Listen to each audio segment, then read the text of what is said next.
People always ask me what broke me first during the Great Depression, the hunger, the cold, the loss.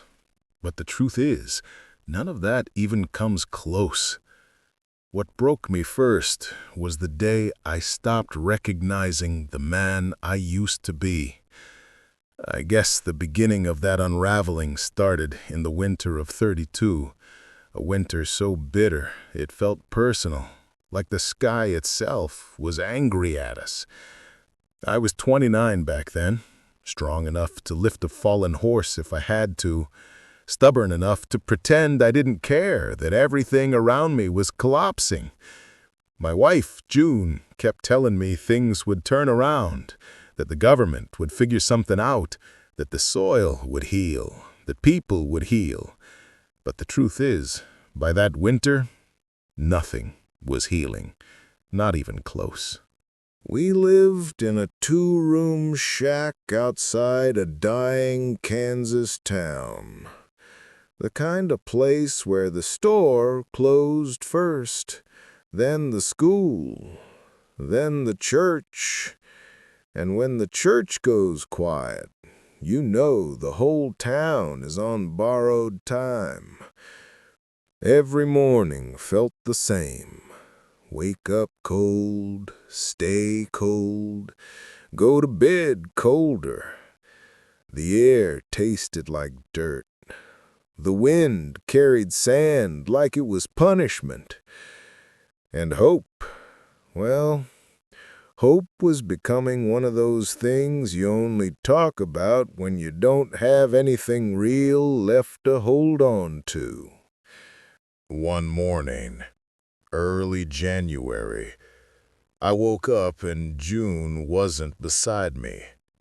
Usually she was the one shaking me awake, talking about boiling water or rationing the last bag of flour, or reminding me to check the fence line. But that morning, the bed was cold on her side. I found her sitting at the table, staring at a single slice of stale bread like it was some kind of ghost. She didn't look up when I came in.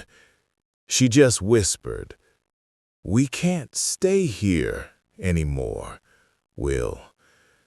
Her voice was quiet, steady, but there was something underneath it, something sharp, like she'd been holding that sentence in her mouth for days. I told her we'd be fine, told her I'd find work, told her I'd heard rumors of farmers hiring near the river bend. She shook her head slowly, like she'd already been through my excuses in her mind. "There's no work left, Will. Not from Miles, not from men like you." I remember laughing, not because it was funny, but because the alternative was panic. Men like me, what's that supposed to mean? She sighed, and God, I'll never forget that sound. Soft, tired, older than she was. Strong men, proud men, men who think they can out-stubborn the whole damn sky. I wanted to argue, tell her she was wrong, tell her I wasn't the reason things were falling apart. But the truth is, I knew she was right.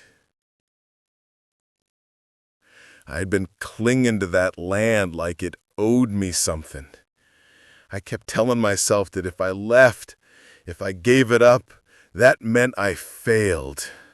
And back then, failing felt worse than starving.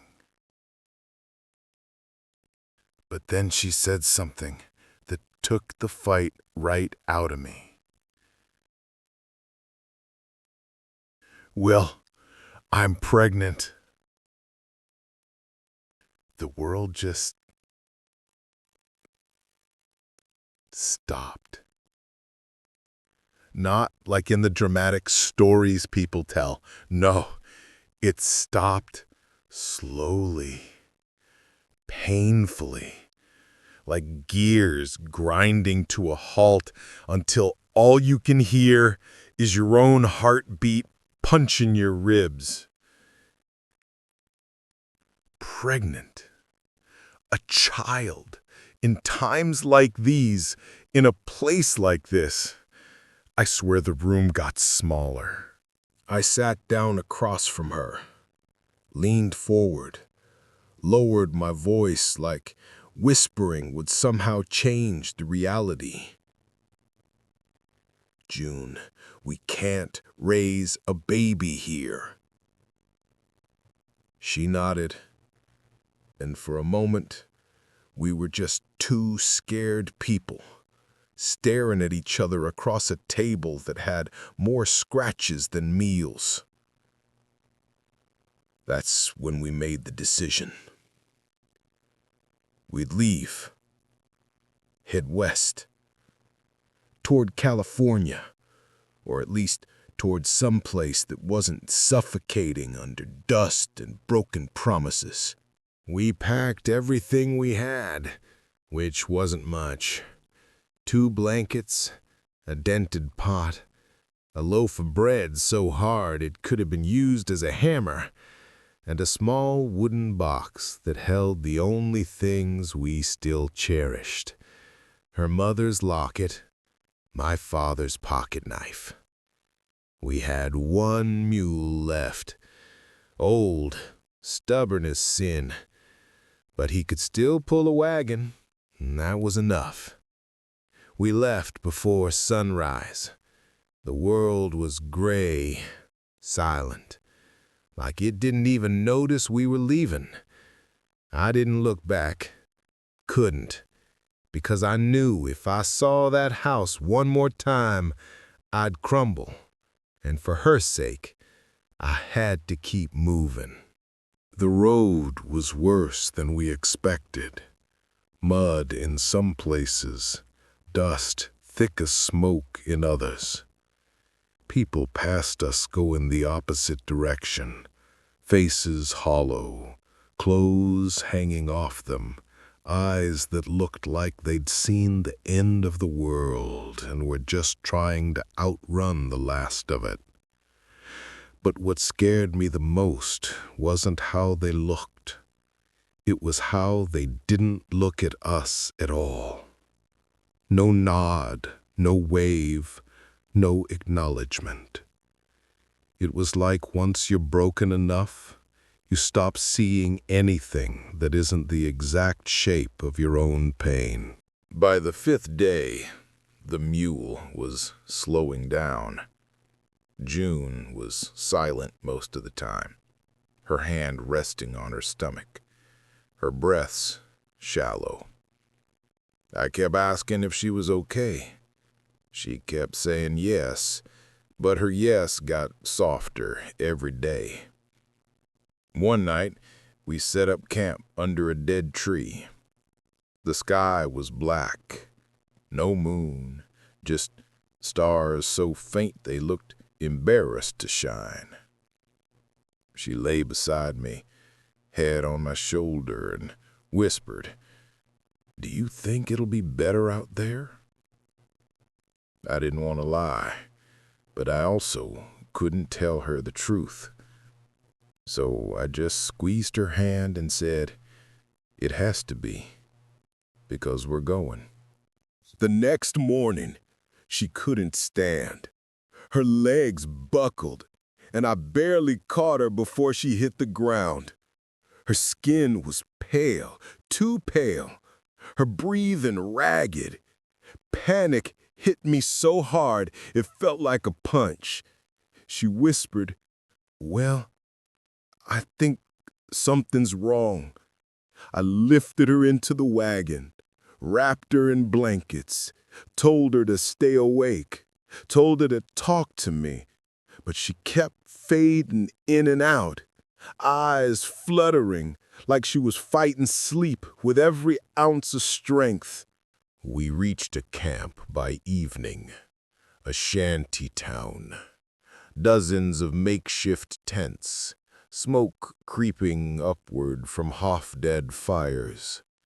The people looked at us, then away, like looking too long might cost them something. I carried June into one of the larger tents.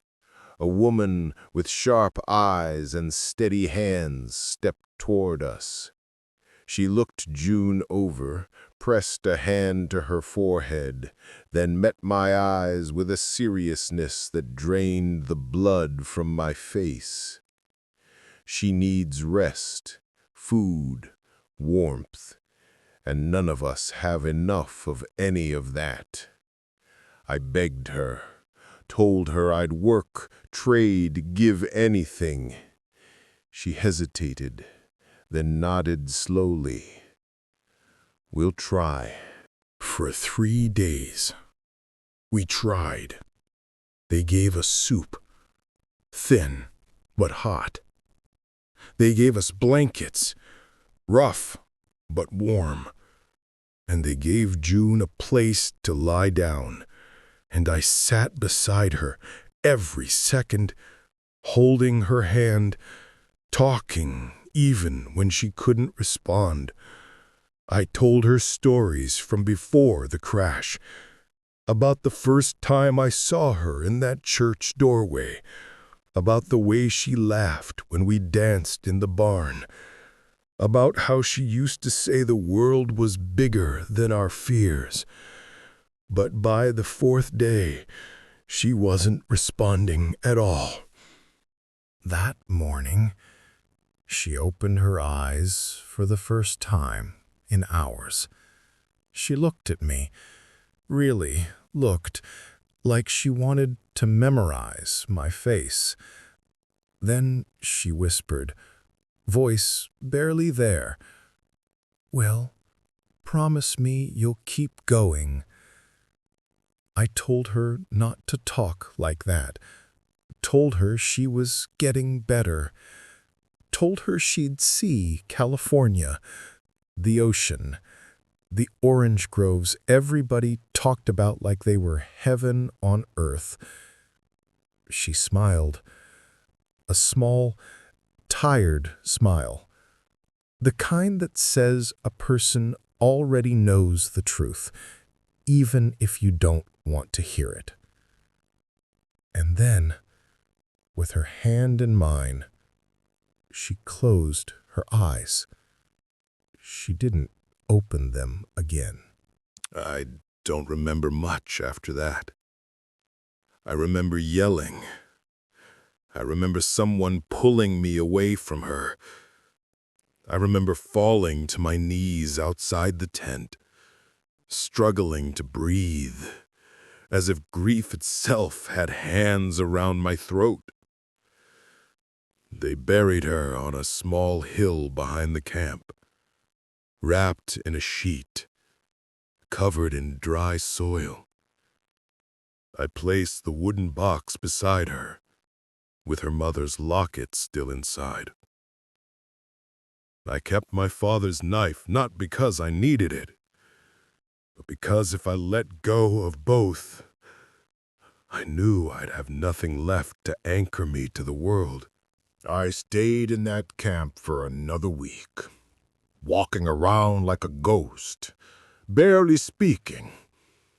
Then one morning, before sunrise, I packed what little I had, tightened the strap around my father's knife, and started walking west. No mule, no wagon, just me. And for miles, I swore I could feel her beside me.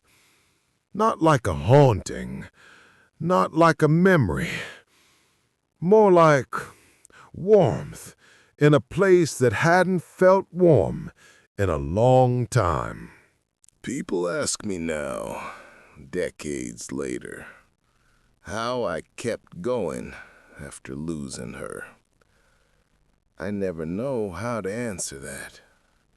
I didn't keep going because I was strong or brave or hopeful. No, I kept going because grief doesn't stop the world, even if it stops you. The sun still rises, the wind still blows, your feet still touch the ground, no matter how much you wish they wouldn't.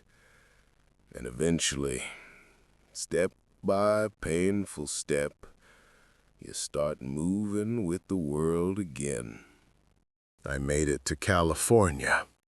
Not the paradise they promised, but a place with work, a place with food if you earned it, a place where breathing didn't hurt as much. I built a life there, piece by piece, like stitching torn fabric. But I never forgot her.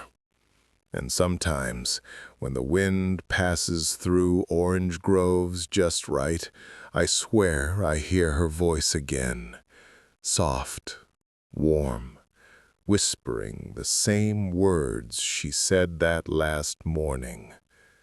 Promise me you'll keep going. And I still do, every damn day.